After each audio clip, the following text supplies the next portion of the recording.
What's up, everybody? Hope y'all are doing good. So I got my little friend back here, a corn plant, adding it to my collection. I got like 30-something plants, y'all, in my house. It's kind of insane. It's beautiful, though. It looks like a little jungle. But anyways, y'all, today my video is going to be about something that I feel very strongly about. And unfortunately, I had, the wrong knowledge of this when I came out and, growing up hearing about it.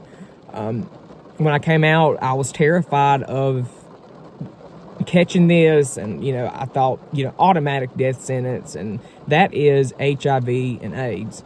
I remember growing up hearing from the people in my community that gay men get AIDS, almost as if they all get AIDS, and they die. They live short lives because they catch it from sleeping around, and it was almost as if they thought that two men engaging in intimacy would create it on its own. That's kind of really how I thought it was, because I just didn't know any better. So when I finally came out at 17, I was in my first relationship, and y'all, I remember I was freaking paranoid about that. I was paranoid to do anything, even with him. He was the only person I had been with. But in my mind, I was scared that every time we engaged in activity, and I'm careful about how what words I use, because YouTube is funny about this stuff. But anyways, I was terrified that each time that we would engage in activities together, that I would catch it. I used to get on my phone and Google symptoms, or every time I didn't feel good. I was like such a hypochondriac about this. I would Google, like, if I didn't feel good one day, or I would Google the symptoms, and that's like the worst thing you can do in general, because you see all these different symptoms and you think you have it all, because it plays tricks on your mind. I learned a long time ago, I do not do that. I just go to the doctor. I do not Google stuff. And so I went through this whole phobia, y'all, of catching HIV, because in my mind, it was just an incurable, untreatable condition that was automatic death sentence. I didn't know about all these medications. All I heard was stories from people around me of the older generation of gay men from, and when the AIDS epidemic happened in the 80s, and a lot of people lost their lives. That's what I thought it was still like. And even after my first relationship, when I was dating people, I would always ask them, of course, and I believe this is a smart thing to do, have you been tested? But it's almost like I went overboard with it. I would question them. I know they probably thought I was a freaking weirdo or nosy as hell, because it's a great thing to ask about someone's sexual past and history and their sexual health. But to go overboard with it and to try to dig for information that's really, none of your business almost, that's a little overbearing. And I was like that. I don't know what in the world was going on in my mind, but it all rooted from, because when I was younger, y'all, I had it wasn't a fear of HIV, it was the fear of death. Because when I was younger, I had a huge fear of death, because, I just didn't know what I believed in. I was scared, that either I would die and go to hell, or either, we'd die and then there's nothing. But, spiritually now in my life, I've gotten past that, and I truly do believe in something, greater than us, and a place after this life. But back then, I was just in a whirlwind of like this existential crisis, and for some reason I was so focused on HIV. I would go get tested, y'all, multiple times at different places, and it got to the point. There was one time, y'all, that I was working at a fast food restaurant, and I had a cut on my hand. And I was in there cleaning the ladies' bathroom, and there's the tampon box right there, and there was some blood right there on it, and I thought I touched it, and it got in my cut. And I absolutely, y'all, for like 3 or 4 weeks, I was a nervous wreck, because I thought, what if I just caught HIV? Because by that time, I had learned that it's not just gay men. You can catch it, from any gender. It's not just for gay men. You can catch it from straight women. So that, honestly, that didn't relieve me. That made it worse, because, I thought, oh my God, there's more ways to catch it than just me having, sexual relations with another man.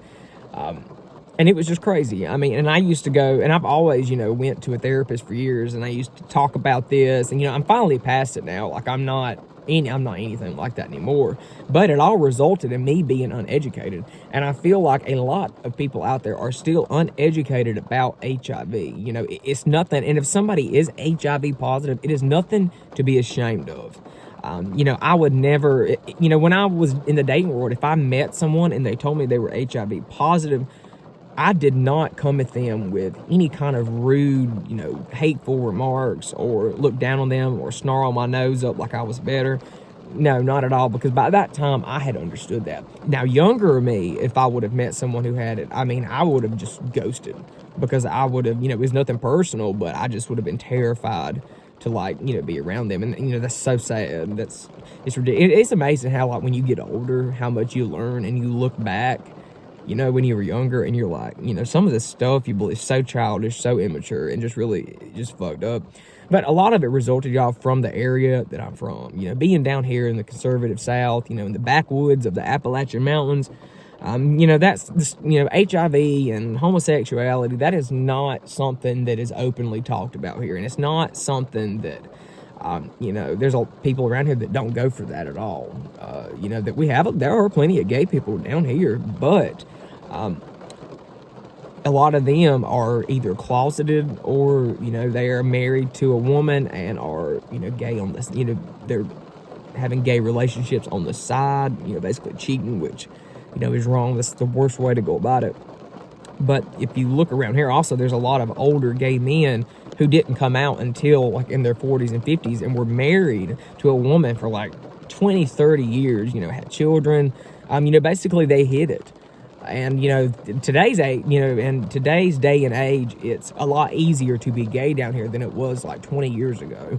I've noticed the older I get, the more and more I see people coming out, the more and more gay people I see around that are, they hold hands in public, they're open about it on social media, and I think it's wonderful. I mean, that really, it makes me so happy to see it being, normalized. But we still, down here, we still have a long ways to go, but there is absolutely hope, and I see so much progress. And that is something that I really want to bring awareness to, is HIV.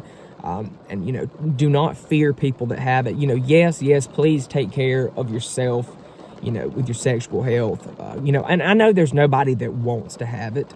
I know nobody wants it. When people get it, it's usually by accident, unintentional, or, just careless mistakes. We all make mistakes. Some mistakes are different consequences than others.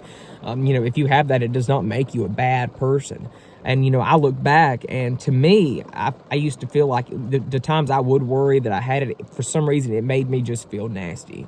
It made me feel dirty. I felt like I was a bad person, because to me, to contract something like that basically means that you are a sex freak and you are, someone who just sleeps with anybody. And, that is absolutely not true. There are people that catch it. I know someone who, he contracted HIV with the first guy that he was ever with, and he was 18 years old. And, I've talked to him about this before. It's been a few years, but he was devastated. When he told me that when he went and got tested, he said he had probably had it a year or two, and he just started getting real sick. And, he finally went and got tested because he had gone to the doctor, and they asked him, and I guess that just came up, and they said that he was positive. And he said he had a mental breakdown in that doctor's office, and he just cried and cried and cried. And by that time, his partner that he had contracted it from, they had been broke up. He actually cheated on him and then left him.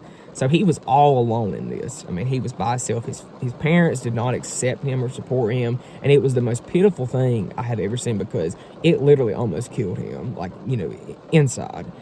He never was quite the same after that for a while.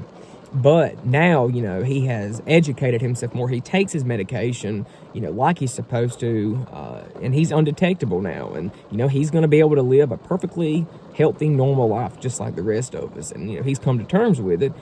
He's grown a lot from going through that. He speaks out. He's a big advocate for HIV awareness.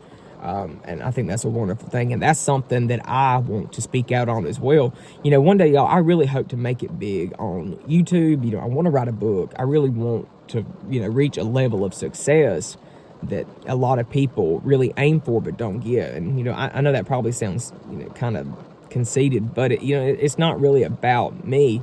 I just want to have a platform to where I feel like I can change people, and you change one person at a time, you can change the world.